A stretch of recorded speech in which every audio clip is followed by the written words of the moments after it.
Kumusta ang sitwasyon sa itong mga bakwit diri?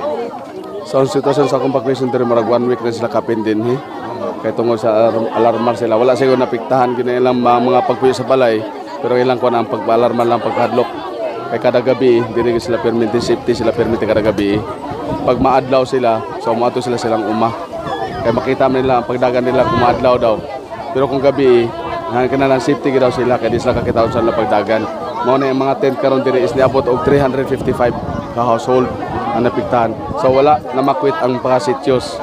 Kaya sityos na mo karon wala sila napiktahan dito. Wala sila nakita nga na landslide dito.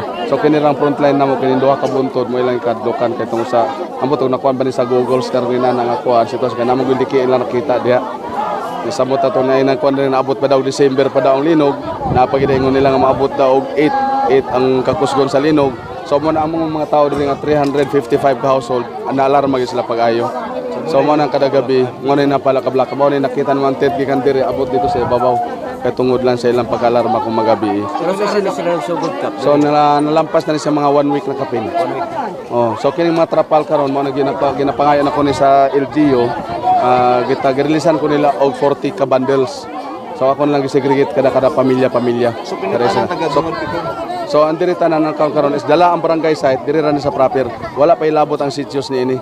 Kaya napil pang sityos niini moabot ang household niini moabot og mga 506 ka household. Kumusta man ang tubig ug kuryente? So ang tubig diri problema kay naman may source ang tubig din So na may gawad diri ang tubig. So okay ra ang tubig namo din So kuryente lang. So ang kuryente diri wala sila kay di may makapakunik kay naman ang kuryente ron din So mo na ang ilang pagkuan diri kung nasa sila katong wala pa may kabuhat og CR diri. So magkuan pa na sila mga balay sa dito sila sa barangay naman may safety to nga kuan nga CR. Mo na ma-safety po sila dito. So ang ilim doon permit sila. Sigaran niya request nila sa barangay. So ang request karon diri mo na murag ang mga tao nang gudam ron din So ang kuan kay ang mga uban, ang mga ginikanan po di na sila katos lang uma. So napinding na ilang pagpanginabuhian.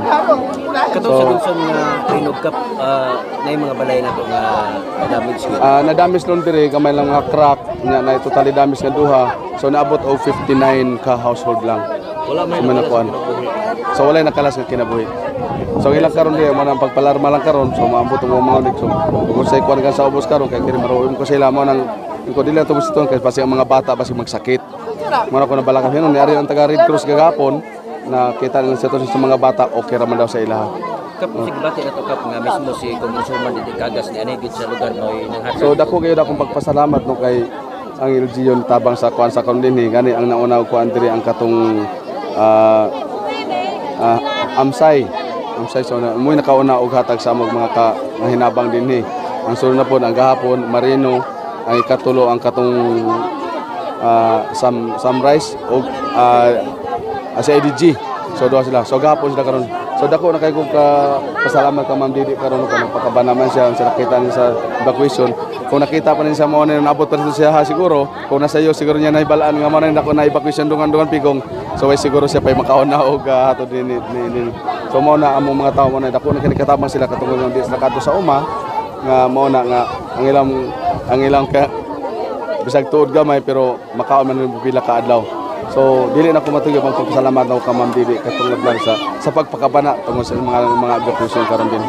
So dili lang din sa akong barangay kun dili antibuok no ang iyang gidantaw. So wala ko na yung mao na nga si Ma'am Didi karon na diri pero nakita mo yung sitwasyon bisan po naabot na ko isa ka semana pero sila wa man sila napakana kay tungod lang sa dako sa ubang lugar nga nakita niya nga dakong landslide bisan pa sa magsaysay frontliner nito nga nakuan mo to ginauna ginapay mo wala gyud ko na ingon nga si adto dito hasol og report dito kanila.